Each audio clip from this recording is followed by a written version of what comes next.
colocar o óculos aqui para me passar por um intelectual, né? Agora sim estamos prontos. Vamos começar esse vídeo.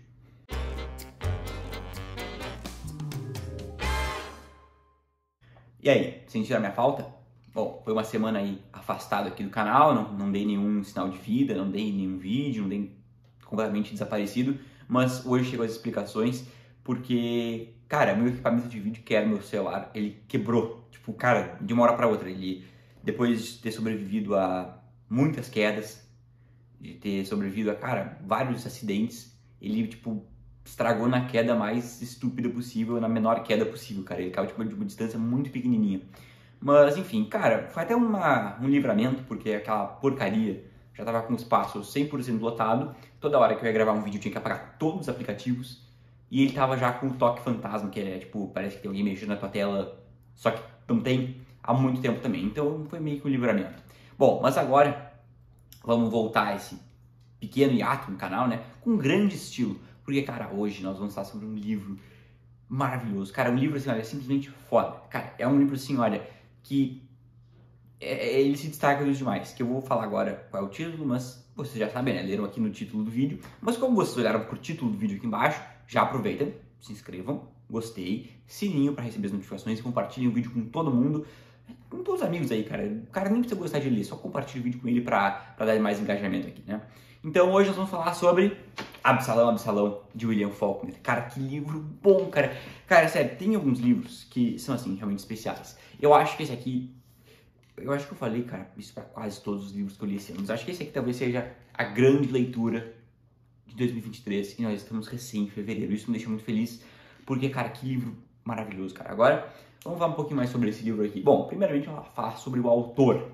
William Faulkner foi esse cara que nasceu ali em 1897, no Mississippi, e ele criou um universo dentro do Mississippi ficcional dele, que é o condado de Yoknapatawpha. Eu não sei escrever isso aí, mas é assim que se pronuncia, eu acredito, né? E é um condado ficcional que vamos passar quase todas as histórias dele, né? E vai ter muitas inspirações reais da vida dele, da vivência dele, e vai ter muito o tema do sul dos Estados Unidos. E também, por consequência, vários outros temas como família, como a escravidão, a guerra civil, o racismo, tudo isso vai ser trabalhado na obra dele. E todos esses temas não se escapam aqui do Absalão, que é esse livro fenomenal. Cara, assim, olha, esse aqui eu não vou poupar esforço, porque eu quero que todos leiam, por mais que seja um livro um pouquinho mais difícil, mas nós já chegamos lá. O Faulkner, ele é conhecido ali pelo modernismo, né, americano, e ele é conhecido por ser um cara meio difícil de se ler, por ser assim meio truncadinho, né, o cara vai ler, dá um sustinho, mas cara, no final das contas é tranquilo. É difícil? É, mas não é impossível. Pra mim isso é a chave, não é impossível. Cara, porque no final das contas, isso aqui é uma pilha de papel, né, cara? É uma pilha de papel com um monte de letras combinadas, né? No final são as mesmas 26 letras sempre, combinadas de vários estilos possíveis, claro, mas sempre as mesmas 26 letras. E, cara, é um pedaço de papel. Isso aqui não vai te dar uma surra. Não é tipo um cara grandão no bar que ele te dá um murro na cara, tá? Isso aqui é só um pedaço de papel. É amontoado e colado e... Bom, enfim. Mas, cara, o que acontece? Por que ele é difícil, né? Só antes quero dizer também que o Faulkner, ele ganhou o Nobel de Literatura, acho que em 1949, e ele morreu em 62, né? Ou seja, aos 64 anos, morreu relativamente jovem, né? Eu considero jovem, ainda poderia ter escrito muito mais obras, mas infelizmente ele faleceu, mas deixou pra gente muitas obras. Infelizmente aqui no Brasil nós não temos tanta coisa publicada, temos aqui o Absalão, O Som e a Fúria, que eu já li, muito bom também. Não sei qual dos dois agora é o meu favorito. Posso dizer que são os dois ao mesmo tempo? Pode? Tá liberado? Então tá ótimo. Bom, e também temos o Luz em Agosto, Uma Fábula, esse eu não tenho. Não, o Luz em Agosto eu tenho, mas não tá aqui, eu não li ainda, né? O Luz em Agosto, o Enquanto Eu Agonizo, que eu também tenho, mas eu não li, quero ler em breve. E o Uma Fábula, que é sobre a Primeira Guerra Mundial, que ou Segunda, eu não sei, que eu não li nem tenho, né? Mas o que a gente pode falar, cara, do Faulkner? Eu acho que sobre ele nós já falamos o suficiente, né? Bom, e o que acontece? Vamos falar um pouco sobre o estilo dele, porque ele é um pouco difícil, né?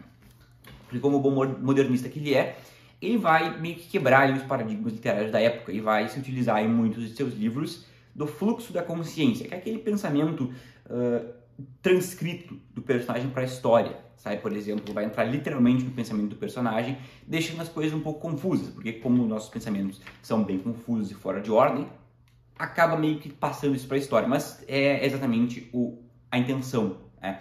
Só que aqui no Absalão é um pouco diferente, tá? É um pouco diferente. Aqui não vai ter fluxo de consciência, não vai ter um personagem como o Bendy Thompson ou como o próprio Quentin Thompson narrando. Quer dizer, vamos ter o Quentin Thompson aqui narrando, mas ele não vai estar no estado de espírito que ele está em Um Sonho e a Fúria, por exemplo, né? Quem leu sabe do que eu estou falando, né? Porque lá naquele livro ele está completamente surtado. E aqui ele está um pouco antes do surto, mas estava tranquilo, né? E aqui o problema desse livro são os narradores. Porque o que acontece? Aqui em Absalão, eu vou ter que realmente só cuidar antes, porque, cara, se eu vou ficar falando, esse vídeo vai ficar com umas 3 horas de duração, e eu não tô nem brincando, né? O que acontece? Aqui no Absalão, nós vamos acompanhar a história de um cara chamado Thomas Sutpen, que ele é ali um milionário plantador de algodão de Joquinapatal, do condado, do Mississippi, que vai ser um self-made man, ou seja, essa figura que é uma figura meio cultuada nos Estados Unidos, que do cara que surgiu do nada, se construiu do nada, se fez sozinho, fez a grande fortuna e as grandes conquistas sozinho. E isso é uma coisa muito valorizada por lá. E ele vai ser self-made man lá da agricultura de algodão, né? Antes ali da Guerra Civil, nesse período, né? 1800 e porrada, né? Bom, e o que acontece, né? E essas figuras, como o próprio Thomas Sutton, viveram sempre em volta do imaginário do Faulkner, que nasceu ali no Mississippi pós-Guerra Civil e viu muitas dessas figuras caírem em desgraça depois que o Sul foi destruído na Guerra Civil, né? Para quem não sabe, houve a Guerra de Secessão Americana, lá em 1860, por aí, que foi entre Norte e Sul. O Norte queria acabar com a escravidão e o Sul queria manter, e eles entraram em guerra. O lado Norte, comandado por Abraham Lincoln, foi vitorioso, e o Sul foi totalmente destruído, devastado, e ficou com grandes feridas, que demoraram muito tempo a cessar essas feridas, né? E isso vai ser muito marcado aqui, tanto que aqui atrás do livro nós temos escrito Um Sul de Túmulos e Fantasmas, marcado pela Guerra Civil e pela segregação racial. Porque apesar de a escravidão ter acabado, o racismo que já estava presente durante a escravidão seguiu, né? Por mais que a escravidão institucionalizada acabou, o racismo seguiu e talvez até mais forte do que antes, né?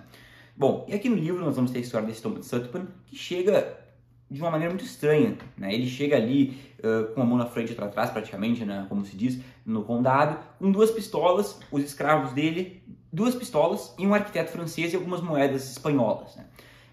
Determinado a se estabelecer como o grande magnata dali, como um grande aristocrata, e construir ali a sua dinastia, a dinastia Sutpen, a família Sutpen, dessas famílias aristocráticas que tem em tudo que é lugar, né? Bom, enfim, e o que vai acontecer? Qual é o problema desse livro? Porque esse problema do livro não é um problema, na realidade, é a dificuldade, que eu posso dizer assim, porque não considero que seja uma coisa ruim, mas é, digamos, uma coisa a se prestar atenção, que é os narradores. Porque o que acontece? Os narradores desse livro são muito complexos. Tá? Não tanto assim, não vou fazer um grande alarde, porque é tranquilo na realidade. Não foi uma experiência muito difícil, mas é um pouco desafiador, né? E o que acontece? Essa história aqui do Thomas Sutton, eu diria que é como nós nunca temos total certeza da verdade de uma história. E nós nunca vamos poder saber 100% dela. Porque, por exemplo, essa história aqui do Thomas Sutton, quando o livro começa, ela já acabou. Ela já aconteceu. Tudo aqui, todos os personagens citados, já morreram ou ainda vivem, mas o desempenho deles da história já passou, tudo já passou, tá tudo encerrado. Só que o que ficou não vai ser exatamente a verdade, não vai ser exatamente como aconteceu, não vamos ter uma precisão 100% completa de quem viveu lá. E isso acaba se perdendo muito aqui ao longo dos anos. Isso é como qualquer história, né? Porque não estar presente na história é meio que nunca poder saber ela 100%. Inclusive, quem está participando da história não sabe 100%, porque ninguém sabe o que passa na cabeça do outro, né? Então, vamos ter, assim, olha, 2 pessoas, basicamente, narrando aqui os eventos que aconteceram nessa época da vida do Thomas Sutton, que é uma senhora chamada Rosa Coldfield, que é a que é a cunhada do Thomas Sutpen, né? O Thomas Sutpen acaba casando com a irmã dela, e ela odeia o Thomas Sutpen, assim, olha, com todas as forças possíveis. Ela, não só o Thomas Sutpen, todos que têm o sobrenome Sutpen, ela odeia com todas as forças do planeta, né? Porque ela vai culpar o Thomas Sutpen pela destruição da família dela, né? Só que o que acontece? Por exemplo, para vocês terem uma noção, quando a irmã da Rosa Coldfield se casa com o Thomas Sutpen, ela nem era nascida. Ela tem a mesma idade que os sobrinhos dela. Inclusive, eles são um pouco mais velhos.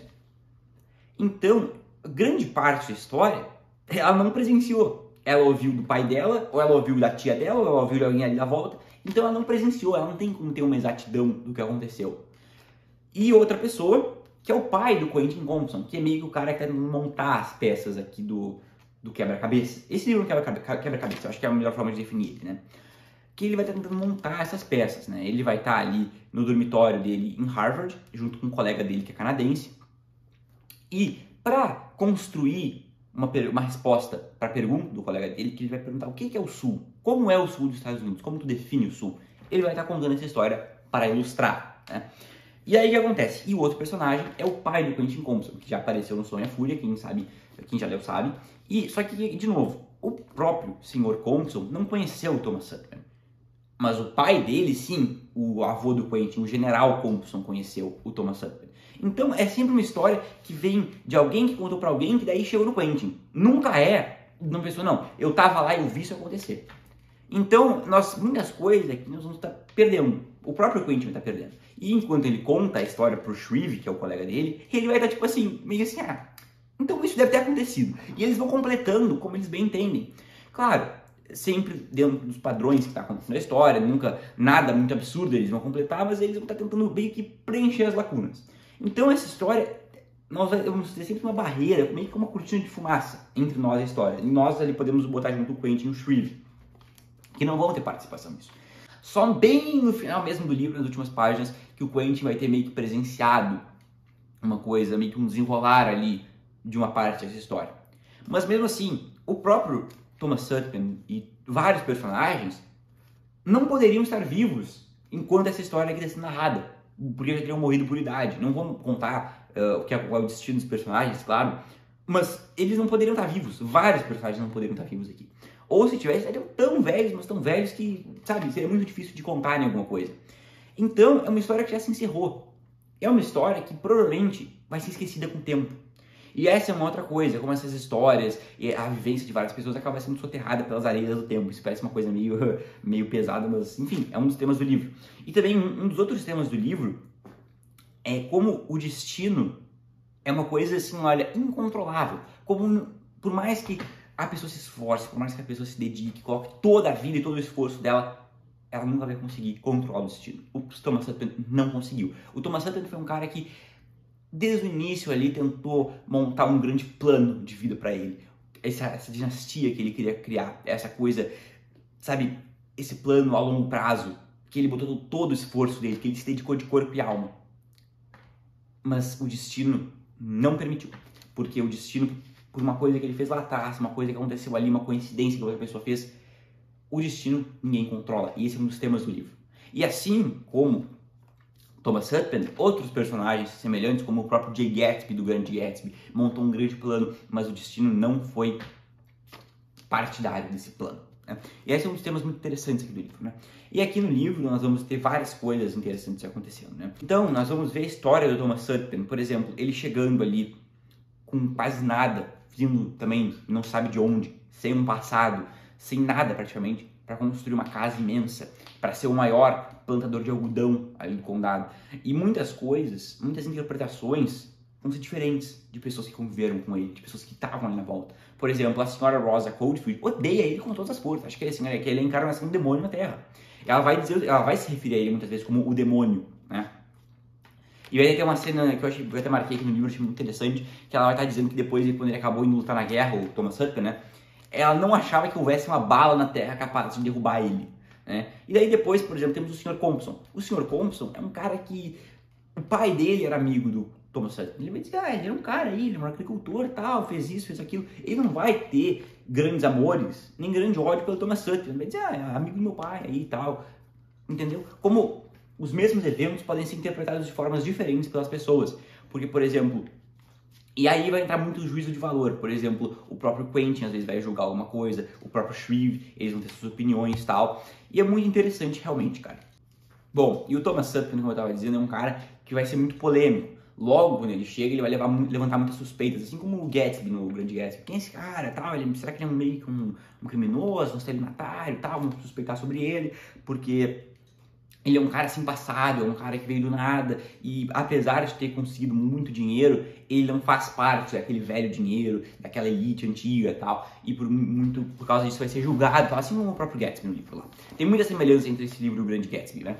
E esse livro é maravilhoso, cara, eu realmente recomendo que todos leiam. Eu acho que talvez, não sei se faltou falar alguma coisa. A minha dica para encararem Absalão, a história do Thomas Sutpen e de sua família e seu plano fracassado de construir uma dinastia é o seguinte: cara, prestem sempre atenção em quem está falando, porque, por exemplo, muitas vezes nós vamos ter, por exemplo, é sempre um narrador onisciente contando sobre o Quentin e o Quentin narrando a história para o Shreve, ou seja, é um narrador dentro de um narrador, dentro de outro narrador e vai indo. Cara, às vezes tem muitos narradores. Por exemplo, é um narrador onisciente que mal aparece, na realidade, né? Contando sobre o Quentin, que está ouvindo a história da senhora Rosa Holdfield, que está contando a história de como ela ouviu, porque ela não presenciou grande parte dos fatos.